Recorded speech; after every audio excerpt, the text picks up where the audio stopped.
the idea of living the Christian life outside of community would have been foreign to the biblical authors, to the biblical text, to the community in the first century church, to all of church history, and to God himself. You were made to live in community. It is God's way of equipping you to manage the life that you've been called to live and to excel. Now, look at what it says here in Ecclesiastes chapter 4. 2 are better than 1 because they have a good return for their labor.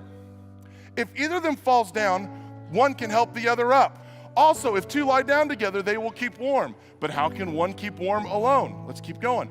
Though one may be overpowered, 2 can defend themselves. A cord of 3 strands is not quickly broken. Guess who writes this?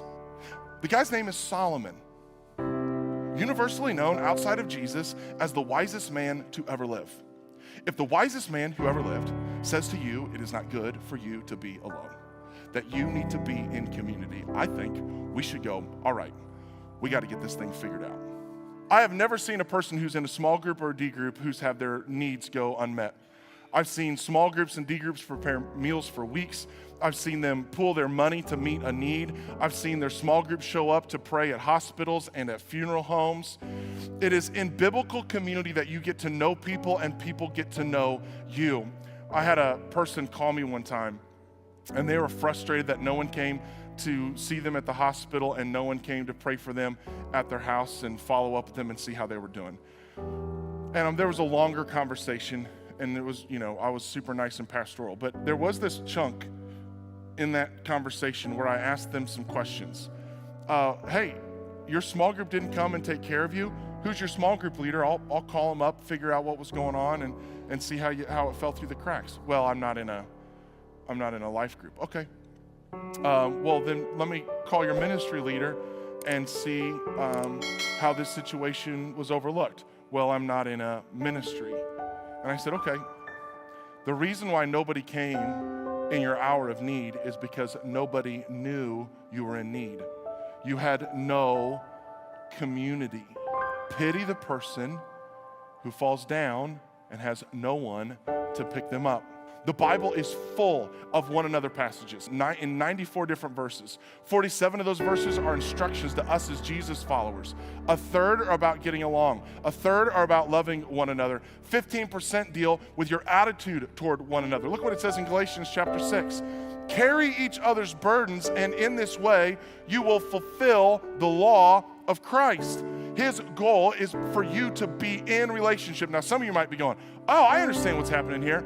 We're getting ready to start first of the month here, so I should get in a life group so that way I can get my rent paid at the end of the month. That's not what this is about.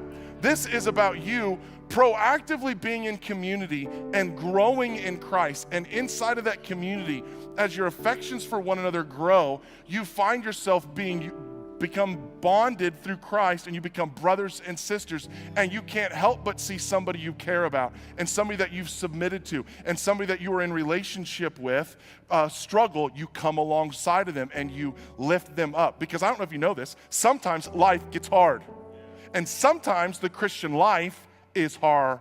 Well, look what happens. Let us consider how we may spur one another on towards love and good deeds, because we're going to have to be encouraged and spurred on to take the high road. We're going to need someone to come alongside of us and point out our sin and help us give it over to God.